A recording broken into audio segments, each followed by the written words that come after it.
자, 오늘 이 시간에는 영적 침체와 그 사람에 대해서 말씀을 드리도록 하겠습니다. 자, 오늘 말씀을 같이 한번 읽어보겠습니다. 시편 23편 3절의 말씀을 중심으로 말씀을 드리도록 하겠습니다. 내 영혼을 소생시키시고 자기 이름을 위하여 의의 길로 인도하시는도다. 한번 더 읽어보도록 하겠습니다. 내 영혼을 소생시키시고 자기 이름을 위하여 의의 길로 인도하시는도다. 이 소생이란 말은 사실은 조금 우리가 흔히 쓰는 단어는 아닙니다. 그래서 다른 번역본에는 이렇게 소개하고 있습니다. 내 영혼을 회복시키시고 당신의 이름을 위하여 어려운 길로 인도하십니다. 바른 성경에도 이렇게 번역이 되어져 있습니다. 내 영혼을 회복시키시고 그분의 이름을 위하여 의의 길로 인도하십니다. 그러니까 영혼이 어떻게 되어져 있냐? 영혼을 회복시킨다. 오늘 시편 23편은 여호와는 나의 목자시니 내가 부족함이 없으리로다. 그가 나를 푸른 초장에 누이시며 실만한 물가로 인도하시는도다 라고 얘기하시면서 3절에 내 영혼을 소생시켜줘. 다윗은 하나님을, 자기가 경험한 하나님을 어떻게 소개하고 있냐? 목자라고 소개하고 있습니다. 목자면서 그 목자가 하나님이 자기의 목자이면서 자기의 삶 가운데 어떻게 했냐? 자기의 영혼을 회복시키는 분으로 이렇게 소개가 되어지고 있습니다. 자, 영혼을 회복시킨다는 얘기는 다른 이야기로 해서 그에게도 뭐가 있었다고 우리가 추측할 수 있죠. 영혼을 회복시킨다. 이 반대 이야기가 뭐죠? 영혼이 영적인 침체를 경험했다는 것이죠. 하나님을 가장 사랑한 사랑의 부분에서는 하나님의 인정을 받았던 사람이 바로 다윗입니다. 하나님을 그렇게 사랑하고 내가 여호와의 정과 여호와의 아름다움을 앙망하여 왕의 궁중의 거함보다 하나님의 집에 문지기로 있는 것이 소원이었던, 하나님을 그렇게 앙망하며 사랑했던 이 다윗에게도 뭐가 있었냐? 그의 삶을 쭉 살아가면서 영적인 깊은 침체를 이 다윗도 경험했다는 것이죠. 그래서 그 영적인 깊은 침체 가운데서 그의 목자 되시는 이 하나님께서 어떻게 했냐? 그의 영혼을 회복시켜 주시고 그의 영혼을 소생해 시켜 주더란 것이죠. 자, 그러면 이 영적인 침체가 어떻게 왔는지, 다윗의 일생 가운데 언제 그가 영적인 침체를 경험했는지, 그리고 다윗뿐만 아니라 여러 사람들의 경우를 들어서 한번 설명드리도록 하겠습니다. 자, 우리가 언제 이런 영적인 깊은 침체를 경험하게 되어지느냐? 여러분, 다윗은 죄를 지었을 때 깊은 영적인 침체를 경험했습니다. 다윗의 일생 가운데서 하나님을 그렇게 사랑하고, 그리고 다윗은 시인이었습니다. 그리고 노래를 잘하는 아주 그 시대 최고의 가수였습니다. 그렇게 다윗이 비파를 타면은 귀신이 떠나갔습니다. 사울이 귀신 들었을 때 그가 비파를 들고 하나님을 찬양하면 귀신이 떠나가는 그런 능력 있는 찬양을 했던, 그리고 하나님을 그렇게 사랑하고 좋아했던 그의 비파의 줄도 이 죄를 지으니까 뚱 끊어지더란 것이죠. 그래서 영적으로 그렇게 깊이 있게 들어가고 하나님의 놀라운 기적과 하나님의 놀라운 환상과 이적을 경험한 사람일지라도 영적인 최고봉에 올라서 하나님과 가장 친밀한 관계 속에 있는다 할지라도 모든 사람들 가운데 그들도 뭘 지으면, 죄를 지으면 영적인 침체를 동일하게 경험하더란 것이죠. 그래서 이 죄 앞에는 뭐가 없냐? 장사가 없습니다. 이 죄 앞에는 옛날의 영적인 깊이, 하나님을 아는 깊이 있는 지식, 하나님과의 친밀함, 과거의 친밀함이 오늘 죄 지은 데 대하여 유지가 되는 것은 아니라 것이죠. 그래서 언제든지 이 죄를 짓게 되어지면 누구나 할 것 없이 모든 사람들에게는 뭐가 오냐? 영적인 침체가 오게 되어 있습니다. 다윗의 7대 참회시가 있습니다. 다윗이 일생 동안 가장 큰 하나님 앞에 범죄를 지었던 것이 뭐냐? 그것이 바로 밧세바를 범하는 사건이었습니다. 남의 아내를 빼앗아서 남편은 죽이고, 전쟁터에서 우리야 충신, 남편은 죽이고, 그러고 나서 어떻게 했냐? 아내를 빼앗아서 남의 아내와 결혼을 했죠. 간음을 했죠. 하나님 앞에서. 그래서 그 간음죄를 지으면서 그가 참회했던, 회개했던 7가지의 시가 있습니다. 시편 6편, 32편, 38편, 51편, 102편, 130편, 143편이 바로 이 다윗의 참회이십니다.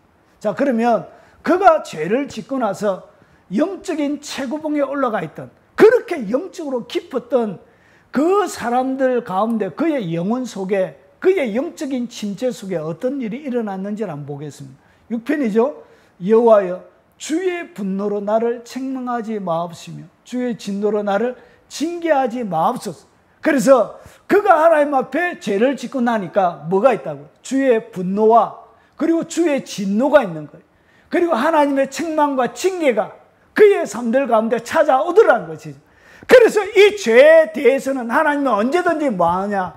정의로, 공평으로 하나님이 모든 사람들이 똑같이 하는 것입니다. 그래서 그가 죄를 지으니까 영혼이 침체 가운데 빠졌는데 어떻게 하냐? 그가 수축가 있다. 그래서 영적으로 죄를 지으면 사람이 어떻게 해진다고? 수축해지는. 수축해 이제 말라 비틀어져 간다는 얘기죠. 그리고 뼈가 떨려니 그의 뼈가 막 이렇게 떨려지는. 뼈가 떨린다는 얘기가 뭐죠? 비틀비틀한다는 얘기죠. 균형을 제대로 못 잡는다는 얘기죠. 그리고 뼈만 떨리는 것이 아니라 그의 육체에 뭐가 오냐? 질병들이 찾아오고 내 영혼도 매우 떨리나이다.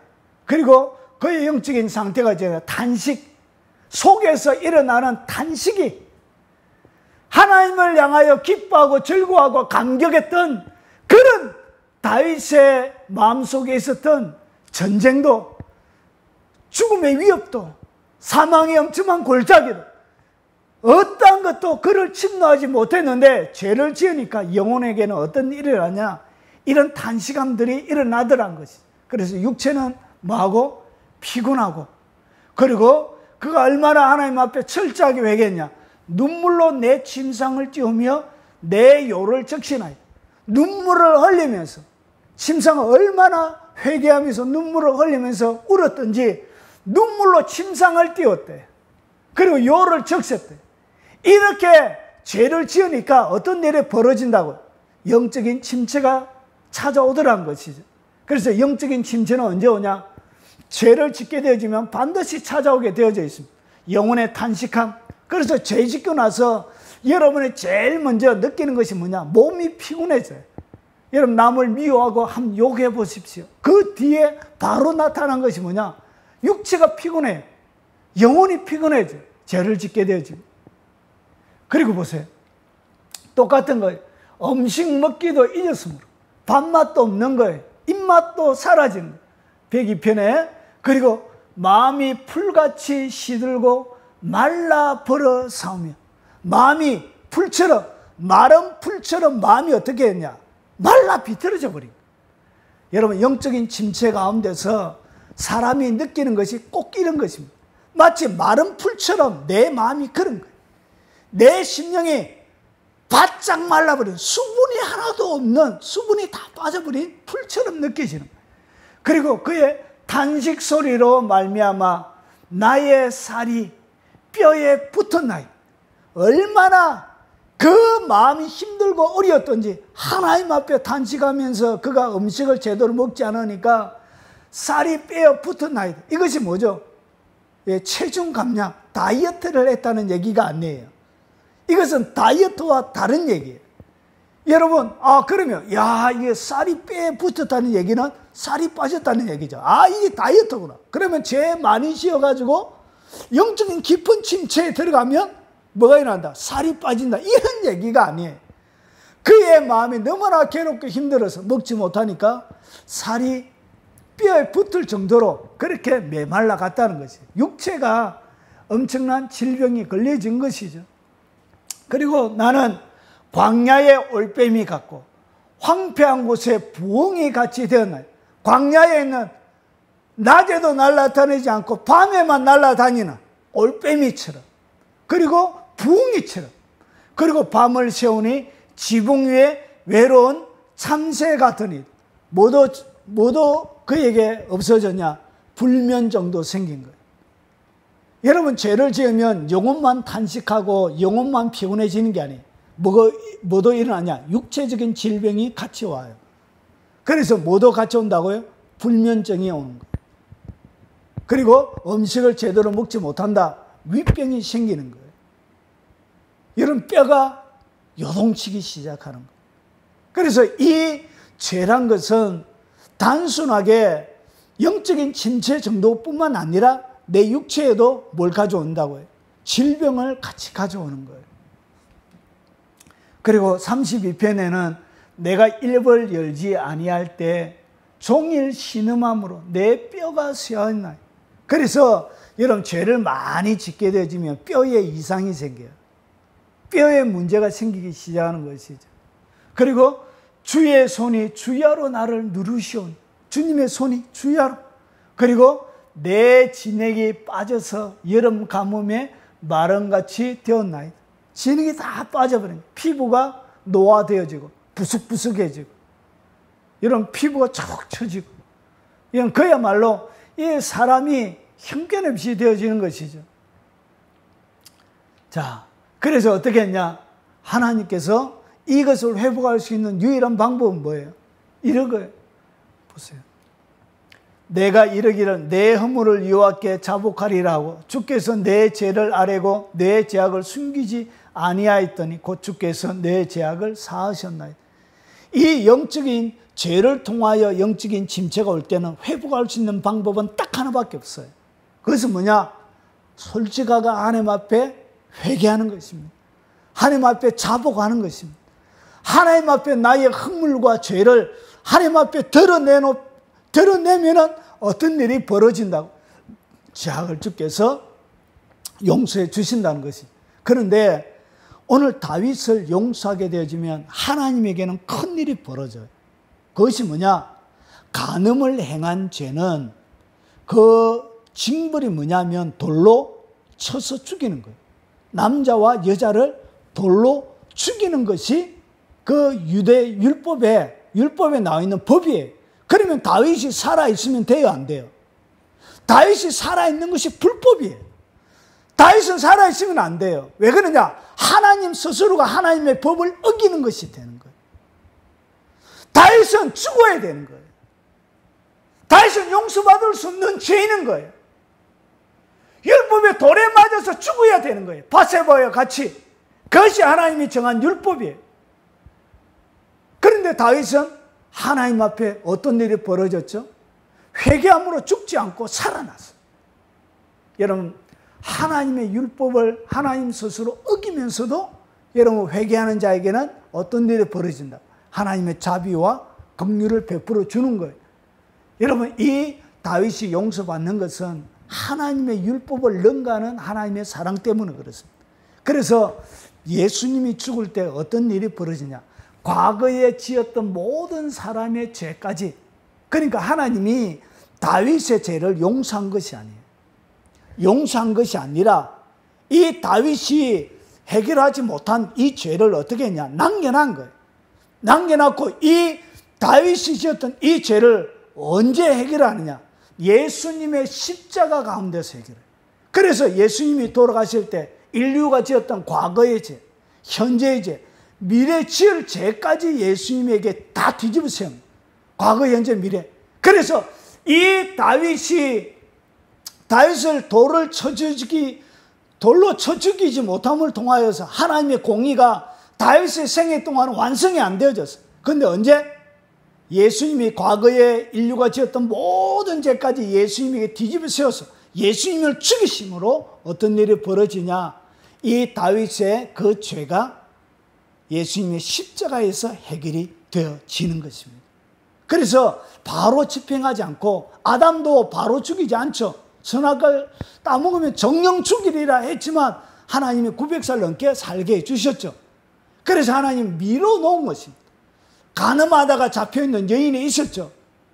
그 여인도 돌에 맞아 죽어야 되는데 그 여인이 안 죽죠. 살아나죠. 율법이 뒤틀려지잖아. 그런데 언제? 예수님의 십자가에 달리실 때에 모든 율법을 예수님이 십자가에서 모든 율법을 이루고 그 모든 율법을 예수님이 만족시킴으로 십자가에서 돌아갔어요. 육신의 연약하여 할 수 없는 그것을 하나님은 하시나요? 곧 그의 아들을 죄 있는 육신의 모양으로 보내어 그의 아들에게 죄를 정하사 율법의 모든 요구를 이루어지게 하려 하시는 로마서 8장 3, 4절. 그래서 예수님이 이 땅 가운데 오셔서 율법의 모든 요구, 율법의 모든 것을 예수님이 뒤집어 세워서 그의 인류의 모든 죄를 용서하신 간음한 여인도 그렇게 용서를 받은 것입니다. 그는 돌에 맞아 죽어야 하지만 하나님의 그 사랑 때문에 예수님이 대신해서 죽어주시기 때문에 그녀의 죄가 바로 지금 죽지 않고 용서가 된 거예요. 언제? 조금 뒤에 예수님이 대신 담당해서 죽어지는 거예요. 그래서 이 죄가 용서가 되는 거예요. 자, 하나님께서 구하시는 제사는 뭐라? 상한 심령이라. 그래서 하나님이 제일 좋아하는 것이 뭐냐? 상한 심령으로 나올 때 나는 용서받을 수 없는 거예요. 이 죄는 반드시 죽을 수밖에 없는 거예요. 근데 내가 죽지 않고 율법을 어겼음에도 불구하고 내가 그 율법의 정죄를 받지 않는 이유는, 율법의 심판을 받지 않는 이유는 예수님이 나의 죄 때문에 십자가에서 대신 돌아가시고 율법에 내가 지켜야 될 모든 율법을 그분이 이루시고 십자가에 돌아가셨기 때문에 율법을 지켜야 될 의무는 나에게는 없는 거예요. 그래서 내가 이제 뭐 하면 된다고? 예수님 안에서 다 이루어졌기 때문에 내가 이제 상한 심령으로 나오기만 하면 어떤 죄든지 예수님의 십자가에서 용서받을 수 있게 되는 거예요. 그래서 하나님이 제일 좋아하는 제사가 뭐라고요? 그게 바로 상한 심령이에요. 상한 심령. 그리고 통회하는 마음, 하나님이여 상하고 통회하는 마음을 주께서 멸시하지 아니하시리. 다윗은 죽어야 했지만 돌에 맞아 죽는 것이 율법이었지만 하나님이 어떻게 했냐? 용서해 주신 거예요. 미래에 죽을 예수 그리스도 때문에. 이해가 되죠? 그래서 우리 일생 동안 그래서 이것이 뭐다? 예수님을 통하여 어떤 죄든지 용서해 주실 것을 미리 예표로 다윗이 용서받는 것을 예표로 그림으로 하나님께서 보여주시는 거예요. 자, 그래서 하나님 제일 좋아하는 것이 뭐다? 상한 심령입니다. 여러분 죄를 통하여 혹시 영적인 침체 가운데 계신 분이 계십니까? 그냥 주님 앞에 나오십시오. 여러분이 지었던 어떤 죄든지 상한 마음으로 통회하는 마음으로 하나님 앞에 고백하십시오. 다윗을 용서할 수 없는 그였지만 주님이 용서해 주신 것처럼 여러분도 용서해 주실 것입니다. 아마 여론은 여러분을 용서하지 못할 수도 있습니다. 여러분에게 피해를 입은 피해자는 여러분을 용서하지 못할 수도 있습니다. 그러나 하나님은 여러분을 용서하실 것입니다. 그 상한 마음, 통회하는 마음으로 주님 앞에 나와 회개하시기 바랍니다. 그러면 그 즉시 뭐가 일어난다고? 여러분이 이 땅 가운데 감옥에 갇혀 있을지라도 여러분의 영혼은 소생하게 된다는 거예요. 여러분의 영혼은 회복이 된다는 것이죠. 자, 그리고 영적인 침체 가운데 두 번째는 뭐냐? 여러분 이것이 가장 큰 것인데 두 번째, 언제 우리가 영적인 침체를 경험하느냐? 이것이 바로 무지 때문에 그렇습니다. 하나님을 뭐해서? 몰라서, 하나님의 뜻을 몰라서 무지 때문에 우리가 오해해서 영적인 침체 가운데 빠질 때가 많이 있습니다. 자, 한번 읽어보겠습니다. 내 백성이 지식이 없으므로 망하는도다. 내가 지식을 버렸으니 나도 너를 버려 내 제사장이 되지 못하게 할 것이요. 내가 내 하나님의 율법을 잊었으니 나도 내 자녀들을 잊어버리리라. 이것이 뭐냐? 이스라엘 백성들이 망하게 된 이유가 뭐라고요? 하나님에 대한 지식이 없었던 거예요. 하나님을 몰랐던 거예요. 하나님을 모르니까 결국은 뭐가 되어지냐? 영적인 침체 정도가 아니라 나라가 망하게 되어지는, 이 호세아 성경은 북이스라엘이 멸망할 때 활동하던 선지자였습니다. 그래서 이 무지 때문에 나라가 멸망하고 가정이 무너지고 그리고 영적인 깊은 침체 가운데 빠지게 되는 거예요. 그래서 하나님을 많이 알면 알수록 뭐가 일어난다고요? 여러분, 영적인 침체가 줄어들게 돼요. 여러분, 하나님을 많이 알게 되면 영적인 침체 가운데 잘 빠지지 않게 되어집니다. 여러분, 시편 73편 아삽의 시에 하나님을 찬송하는 찬양대 대장이 지었던 찬송입니다. 나는 그에 넘어질 뻔하였고 나의 걸음이 미끄러질 뻔하였다. 이것이 뭐예요? 넘어진다, 미끄러진다는 얘기예요. 이것이 자기가 깊은 침체 가운데 빠졌다는 얘기예요. 그래서 보세요. 이는 내가 악인의 형통함을 보고 오만한 자를 질투하였어. 악인들이 너무 잘 되는 거예요. 살아서도 건강하게 살고 자기들의 소원보다 더 많은 재물을 가지게 되어지고, 그리고 부귀와 권세와 영달을 누리고 재물을 자녀들에게 넘어지고, 그리고 자녀들도 너무 잘 되어지고 너무나 승승장구하는 거예요. 그러면서 아삽이 보니까 하나님을 섬기는 자기는 날마다 감옥에 갇히고 그리고 고난을 당하고 그리고 아프고 힘들고 넘어지고 자빠지고 고통 속에 아침에 일어날 때마다 고통이 찾아오고, 자기는 이 고통이 쉼없이 자기에게 있는데 악인들은 너무나도 평안하게 건강하게 잘 먹고 잘 살고 권력을 누리고 하고 싶은 말 다 하고 이렇게 하면서 사는 것을 바라보면서 뭐 했다고? 영적인 침체가 넘어지고 자빠지는 거예요. 하나님을 잘 몰라서. 자, 그래서 뒤에 가면은 이 아삽이 이들의 멸망을 바라보면서 오히려 하나님을 찬양하게 되어집니다. 무지가 해결되어지니까, 하나님을 제대로 알게 되어지니까 어떤 일이 벌어진다고요? 회복이 되는 거예요. 여러분, 이 무지는 기도한다고 되는 게 아니에요. 하나님을 알아감을 통하여서 이 무지를 통하여 오는 이 영적인 침체는 해결이 되어지는 거예요. 그래서 우리가 당하는 많은 영적인 침체 가운데서 큰 부분을 차지하는 것이 뭐냐? 이게 바로 무지예요. 하나님의 말씀을 몰라서, 하나님을 몰라서 우리가 넘어지고 자빠지는 거예요. 그리고 요나는 요것도 북이스라엘이 멸망할 때 활동하던 선지자예요. 니느웨는 뭐냐? 아시리아예요. 그러니까 아수르 수도에 가서 어떻게 했냐? 수도가 니느웨였습니다. 니느웨 성을 회개시키라. 그러면 이 요나가 어떻게 했냐? 니느웨 성으로 가는 배를 안 타고 다른데 다섯시로 가는 다른 배를 타요. 풍랑이는 바다에서 바다가 풍랑이 일고 결국은 물에 빠져서 물고기 뱃속에 있다가 물고기가 니느웨에서 배타나서 결국은 니느웨 성에 회개 메시지를 전가하고 니느웨 성이 회개하는 거예요. 하나님께서 왜 니느웨 성을 회개시키냐? 이 니느웨 성, 아시리아를 정결하게 만들어서 북이스라엘을 멸망시켜야 되기 때문에 하나님께서 범죄한 북이스라엘을 멸망시키려고 누굴 세운 거예요? 이 아수르 니느웨 성을 회개를 시키는 거예요. 이 내용을 요나가 알았던 거예요.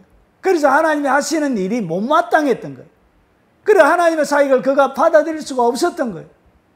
그런데 보세요. 회개를 했는데 왕으로부터 그리고 동물의 일까지 다 어떻게 베옷을 입고 하나님 앞에 긍휼과 자비를 구하니까 하나님이 용서를 하는 거예요.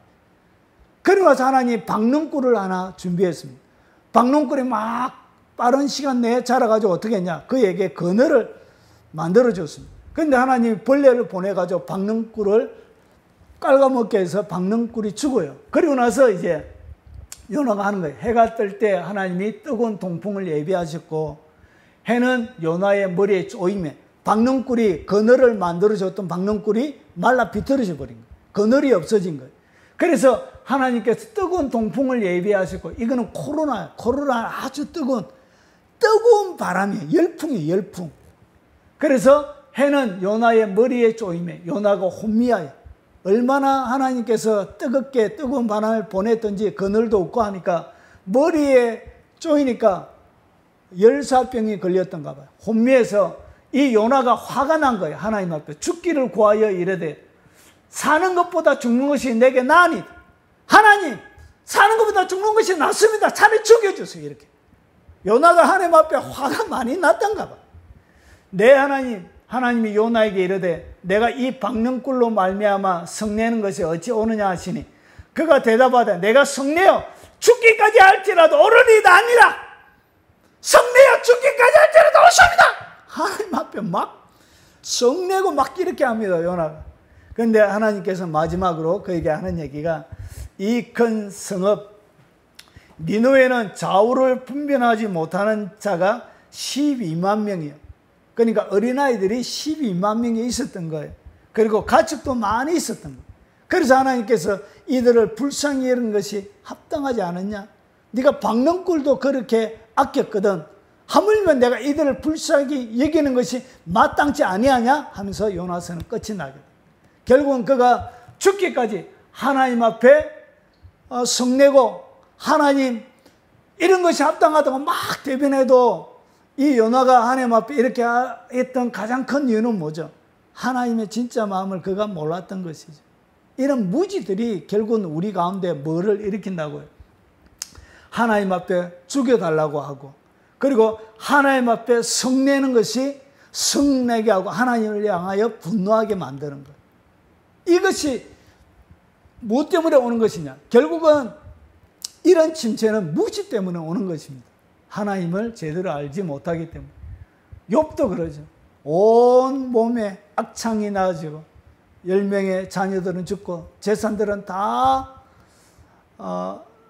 없어지고 노예들은 다 가버리고 그래서 엉망진창이 되어졌던 그의 삶을 마무리하면서 하나님께서 38장부터 천지창조를 하면서 이 욥에게 질문을 쫙 하죠.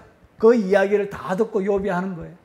욥이 뭐라고 하냐? 무지한 말로 이치를 가리는 자가 누구니까? 나는 깨닫지 못한 일을 말하였고. 자기가 하나님을 잘 섬긴다고 생각하고 하나님에 대하여 잘 안다고 생각했는데 그의 모든 말이 뭐예요? 무지한 말이었다는 것이죠. 그리고 깨닫지 못한 일을 말하였고 그리고 스스로 알 수도 없고 헤아리기도 어려운 말을 하였나이다. 그래서 우리가 하는 수많은 말들은 결국은 무지 때문에 나오는데 이것은 뭐냐? 자기 스스로도 알 수도 없고 헤아리지 못하는 말을 하게 되는 것입니다. 이것은 다 뭐 때문에 오는 것이라고요? 무지 때문에 오는 영적인 침체라는 것이죠. 자, 예수님께서도 베드로에게 마지막 성만찬을 하고 예수님께서 제자들의 발을 막 씻기려고 그래요. 근데 베드로가 어떻게 하냐?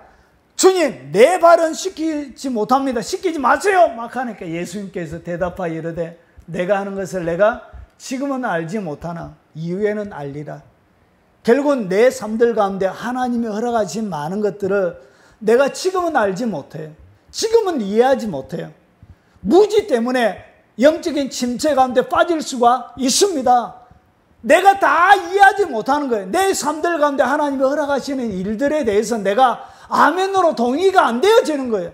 그럼에도 불구하고 여러분 믿음으로 나가십시오. 왜 그러냐? 지금은 모르지만 이후에는 이렇게 하시는 하나님의 뜻들을 알게 된다라고 주님께서 말씀하고 계신 것입니다.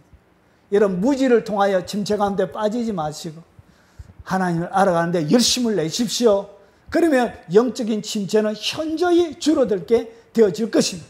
그리고 알지 못해서 일어나는 여러 가지 어려움들 가운데 하나님을 이 요나처럼 화내고 원망하지 말고 인생에 대하여 분노를 쏟아놓지 말고 하나님께 감사하기 바랍니다.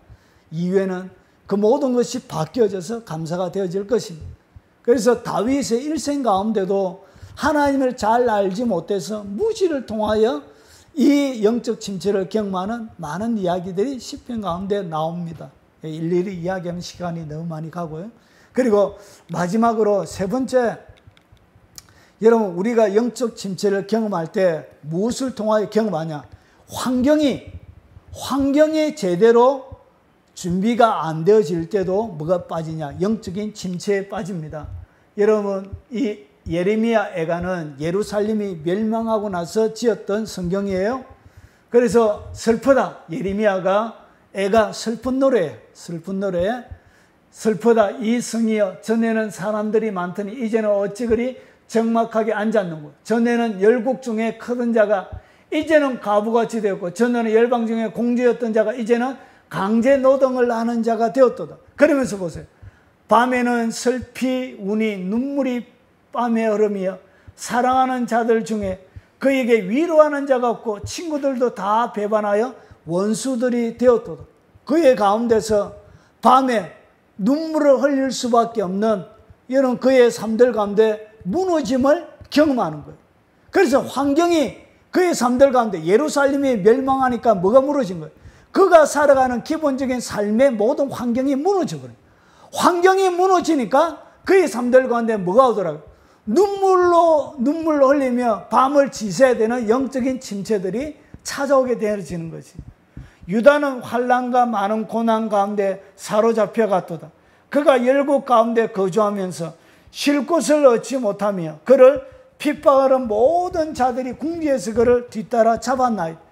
결국은 이스라엘의 모든 족속들을 주위의 열강들이 어떻게 했냐? 마치 동물을 사냥하듯 이렇게 사냥감으로 잡고 노예로 삼고 강제 노역을 시키고, 이 삶의 기본적인 환경이 다 뒤틀어져 버리니까 깊은 침체가 찾아오게 되는 거예요. 여러분, 이스라엘 백성들이 가나안 정탐을 하고 나서 12정탐꾼 가운데 10명의 보고를 딱 듣고 나서 이스라엘 백성들이 했던 반응이 민수기 14장의 내용이에요. 온 회중이 소리 높여 부르짖으며 백성이 밤새도록 통곡하 있도다. 이 12정탐꾼, 바로 가나안 정복을 앞에 두고 하나님이 약속하신 젖과 꿀이 흐르는 땅이 바로 강만 건너면 바로 눈앞에 와 있는데, 하나님의 약속의 땅이 바로 앞에 있는데 이스라엘 백성들의 반응은 이래요. 온 회중이 소리 높여 부르짖으며 백성이 밤새도록 통곡했다. 여러분, 얼마나 그들의 마음이 무너지고 영적인 깊은 침체 가운데 그들이 빠졌으면 밤새도록, 그것도 온 백성이 이렇게 부르짖으며 통곡할까요? 그리고 보세요. 모세와 아론을 뭐하고? 원망하고 그의 가슴속에 영적으로 완전히 무너진 깊은 침체 가운데 빠진 거예요. 그래서 그들이 어떻게 했냐? 우리가 애굽 땅에서 죽었거나 이 광야에서 죽었으면 더 좋았겠다. 그러면서 그들이 왜 이렇게 소리 높여 부르짖으며 밤새도록 통곡했냐? 그 이유를 그들이 설명합니다.